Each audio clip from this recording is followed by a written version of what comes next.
पिछली क्लास यानी कि कल की क्लास जो मैंने आपको कराई थी वहां पर मैंने आपको जीरो से जो बेसिक वाले वर्ड्स होते हैं वो कवर कराया था। अब मैं उन वर्ड्स को आप किस रूल के साथ लपेटोगे, किस रूल के साथ आप उनको मिक्स करोगे कि आप प्रॉपर एक वाक्य बना पाओगे, इसके बारे में पढ़ेंगे आज की क्लास में। क्लास को चलिए शुरू करते हैं। आप देख रहे हैं संरीत इंग्लिश अकेडमी, मैं हूं प्रीति मैम। सब्सक्राइब करके बेल नोटिफिकेशन ऑन कर दीजिएगा। और ये कॉन्सेप्ट वाली क्लास होने वाली है जो कि कल की क्लास की आगे वाली क्लास है। तो अगर आपने अभी तक कल की क्लास नहीं की है तो ये वाली क्लास करने के बाद डिस्क्रिप्शन बॉक्स में लिंक है, कल वाली क्लास भी कर लीजिएगा प्रॉपर तरीके से, ठीक है। चलिए क्लास को शुरू करते हैं। सबसे पहले हम बात करेंगे इज की, है ना। सबसे पहले इंडिपेंडेंट वर्ड्स की बात करते हैं, फिर बात करते हैं कैसे ये कल वाली क्लास से संबंधित है, इसके बारे में बात करेंगे। तो सबसे पहला शब्द हमारे पास आपकी स्क्रीन पे आपको दिख रहा है इज, IS लिखा हुआ है, लेकिन उच्चारण इसका इज होता है। ज के ऊपर जो है, ज के नीचे जो है वो नुक्ता रहता है, ज ऐसा वाला साउंड आता है। तो इसको देखो पढ़ते वक्त ही उच्चारण सही कर लो, नहीं तो फिर अभी बोलने के लिए पढ़ रहे हो, फिर उच्चारण सही करने के लिए पढ़ना पड़ेगा। तो जब मैं उच्चारण सही करके पढ़ा रही हूं तो पढ़ लो इज्जत से, ठीक है। चलो इज, इसको कैसे पढ़ते हैं, इज पढ़ते हैं, राइट। इसका मतलब आपको इस्तेमाल होता हुआ कैसा दिखेगा वो आपको डिसाइड करना है। आप हिंदी का जो वाक्य बोल रहे हो उसको देख के आपको डिसाइड करना है कि आपको अपने वाक्य में क्या यूज करना है। तो अगर तो आप अपने वाक्य के अंत में, हिंदी वाले वाक्य के अंत में है का इस्तेमाल कर रहे हो, क्या है, या फिर इस्तेमाल कर रहे हो रहा है, रही है, ठीक है। क्या यूज कर रहे हैं, या तो हमें दिखना चाहिए, या तो रहा है या रही है दिखना चाहिए। तो समझ जाओ कि इसकी ट्रांसलेशन जब करोगे तो इसकी जरूरत आपको पड़ेगी। कैसे जरूरत पड़ेगी इसकी आपकी, वो अब आपको देखना होगा। यानी कि उस वाक्य में आपने ये तो पहचान लिया कि इज है, तो समझ जाओ अगर इज आपने पहचान लिया ना वहां पे, तो आपको वहां पर या तो ही दिखना है, या तो शी दिखना है, या तो इट दिखना है, या तो कोई भी नाम दिखना है। यानी कि आपका जो हिंदी वाक्य है या तो वो वह से शुरुआत हो रही होगी, चाहे वो पुरुष के लिए हो रहा हो या महिला के लिए हो रहा हो, या तो यह उस वाक्य में आप यूज कर रहे हैं, या तो कोई नाम उस वाक्य में आप यूज कर रहे हैं, ठीक है। तभी ही आप वहां पर है, नहीं तो रहा है या रही है का इस्तेमाल हिंदी में कर रहे हैं। अगर ये सारी चीजें फिट बैठ रही हैं तो आप समझ जाइए कि आपके ट्रांसलेशन में आपको ही, शी, इट या कोई भी नाम दिखेगा और उसके साथ इस्तेमाल होता हुआ इज दिखेगा। He is, she is, it is, Rohan is, ऐसा आपको वाक्य जो है अंग्रेजी का बनता हुआ नजर आएगा, ठीक है। ये आइडेंटिफाई करना बहुत जरूरी है। Please understand, this is very important, ठीक है। चलो अब समझेंगे वाक्य बनेगा कैसे। एक तो हमने स्टेप जान लिया, पहचानना समझ में आ गया। वाक्य बनता है हमेशा सब्जेक्ट वर्ब ऑब्जेक्ट की सहायता से, ठीक है। सब्जेक्ट हमारा होता है कर्ता जो काम कर रहा है, वर्ब हमारा जो होता है वो होता है क्रिया, और ऑब्जेक्ट जो होता है वो बचा खुचा वर्ड्स होता है। और इसी में फेर बदल, आगे पीछे, ऊपर नीचे, दाएं बाएं करके पूरा वाक्य जो है इसी खेल के ऊपर बनता है। SVO के ऊपर ही सारा का सारा वाक्य बनता है। जैसे मैं आपको बता दूं, अगर आप कहते हैं रोहन इज अ स्टूडेंट, तो इस वाक्य में सब्जेक्ट जो है वो रोहन है, हमारा यहाँ पर वर्ब का काम जो है वो इज कर दे रहा है, और ऑब्जेक्ट जो है वो अ स्टूडेंट बन गया।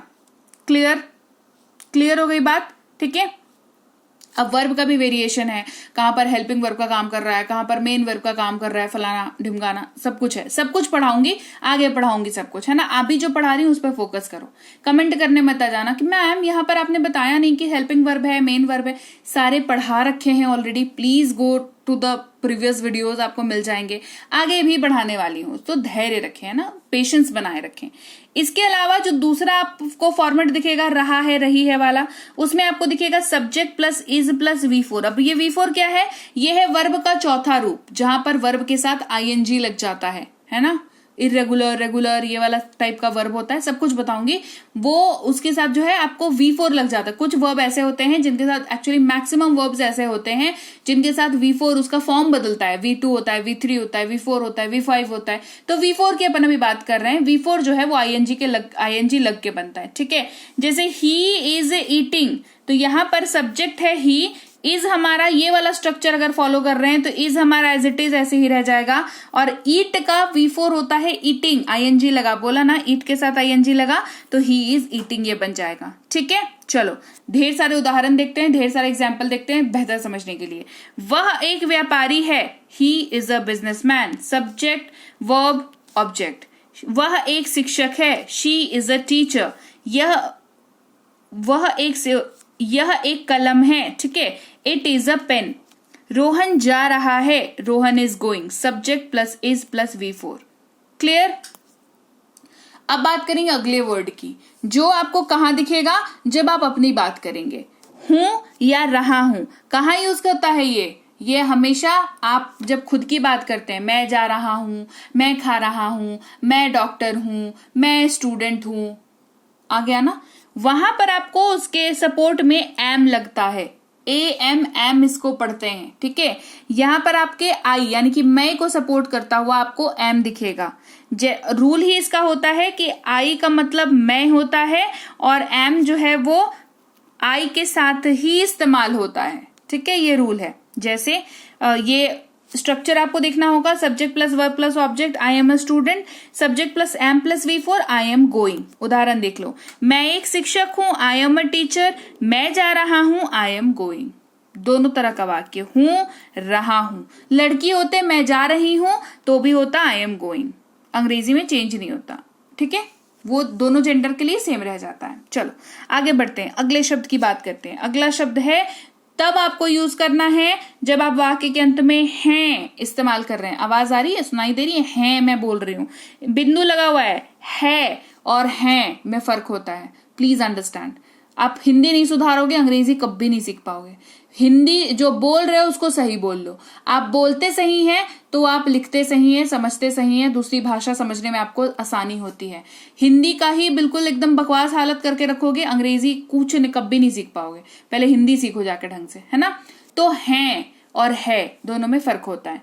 तो जब भी वाक्य के अंत में हैं या रहे हैं या रहे हो स्पेशल केस में यूज होता है, जब यू जो है वो किसी क्लोज वन, नियर वन या दोस्त वगैरह के लिए यूज हो रहा है। तो हो जो है रहे हो स्पेशल केस में यूज होता है, मतलब बहुत ज्यादा यूज नहीं होता है। ये आपके बोलने के स्टाइल के ऊपर डिपेंड करता है इसका यूजेज। लेकिन एक्चुअल में आपको जो दिखेगा हैं या रहे हैं, तो आपको आर का यूज करना है। साथ ही आर का इस्तेमाल आपको ध्यान रखना है कि सब्जेक्ट जो है वो वी, दे, यू, जैसे we are, you are, they are, ऐसा सा दिखता हुआ हो तो आपको समझ जाना है कि यहाँ पर आर मतलब ये आप सही बना रहे हो। अगर हैं, रहे हैं आपको दिख रहा है और अंग्रेजी आपकी शुरुआत होती हुई you are, we are, they are से दिख रही है तो आप सही जा रहे हो, ठीक है।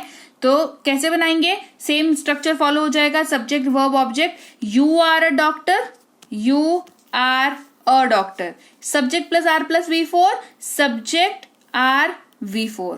क्लियर। उदाहरण देखो, हम लोग पढ़ाई कर रहे हैं, we are studying, subject plus are plus V4। वे दौड़ रहे हैं, they are running, subject plus are plus V4। तुम एक डॉक्टर हो, बोला था ना स्पेशल केस है, तुम एक डॉक्टर हो यहां पर है, तो यू आर अ डॉक्टर, तो subject plus are plus a doctor हमारा अदर वर्ड्स हो गया, ठीक है। तो चीजें ऐसी सीखी जाती हैं, है ना। पहले कुछ सीखा, थोड़ा सा सीखा, उसको इस्तेमाल करना सीखा, उसके रूल्स हमने सीखे, फिर उससे हम वाक्य बनाना सीखे। सीधे वाक्य बनाना सीखेंगे और बाकी सारा स्टेप्स छोड़ देंगे तो गड़बड़ है, बहुत गड़बड़ है। शुरुआत हो सकती है आपको ऐसे ही ना लगे, आपको लगे कि हाँ ठीक है सीख लेंगे, हम भी कर लेंगे, पर ऐसा होता नहीं है। बेसिक्स जो है मजबूत नहीं होने पे आपको कहीं ना कहीं लाइफ में दिक्कत आती ही आती है, और ये बात तो आप भी अच्छे से समझते हो, राइट। तो चलो आज तो लीजिए भाई, ये थी आज की क्लास। तो क्लास अगर आप यहाँ तक देख रहे हैं, इसका मतलब है कि आप बहुत सीरियस हैं अंग्रेजी बोलने को लेकर के, और यकीन मानिए ये क्लास आपके बहुत काम आएगी अंग्रेजी बोलने को लेकर के। तो क्लास कैसी लगी कमेंट करके मुझे जरूर बता दीजिएगा। क्लास को लाइक और शेयर तो आपने कर ही दिया होगा। आप देख रहे हैं संरीति इंग्लिश अकेडमी, मैं हूं प्रीति मैम। सब्सक्राइब करके बेल नोटिफिकेशन भी फटाफट से ऑन कर दीजिए। इसके अलावा हमारी जो ऐप है संरीति इंग्लिश अकेडमी, सेम नाम से ऐप है, वहां पर आपको बेसिक से प्रो स्पोकन इंग्लिश का कोर्स, इंग्लिश राइटिंग का कोर्स जिसमें आप अंग्रेजी लिखना सीखते हैं, इंग्लिश ग्रामर का कोर्स, इंग्लिश रीडिंग का कोर्स आपको मिल जाएगा ऐप पर। इसके अलावा अंग्रेजी पढ़ने में अगर दिक्कत आती है, स्पेलिंग्स में दिक्कत आती है, तो ये अंग्रेजी पढ़ने का रामबाण ट्रिक, ये जो किताब है ये अमेजॉन पर अवेलेबल है। आप सिंपली इस बुक का टाइटल यहां से देख करके आप अमेजॉन पे सर्च करके इस बुक को अपने घर पर कैश ऑन डिलीवरी के साथ भी मंगवा सकते हैं।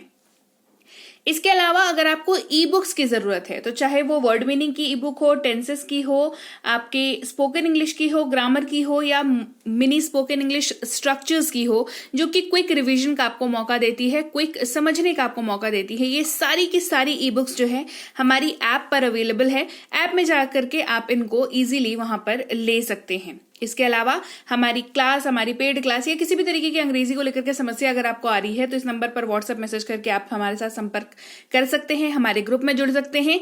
और इस किताब को मंगवाने के लिए भी आप सिंपली इस नंबर पर व्हाट्सएप मैसेज करके भी इस किताब को अपने पास मंगवा सकते हैं। और हमारा ऐप कुछ ऐसा दिखता है गूगल प्ले स्टोर पर, वहां पे आपको यहाँ पर इंस्टॉल कर लेना है आपको अपने मोबाइल पर। इसके अलावा व्हाट्सएप का ग्रुप हमारा जरूर ज्वाइन करके रखें, रोज की फ्री क्लासेस आपको मिल जाती हैं।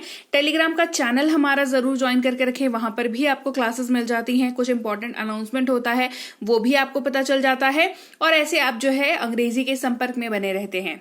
तो thank you so much for watching आज की क्लास को। मैं आपसे मिलूंगी आपकी अगली क्लास में। Till then, thank you so much for watching. Stay tuned to संरीत इंग्लिश।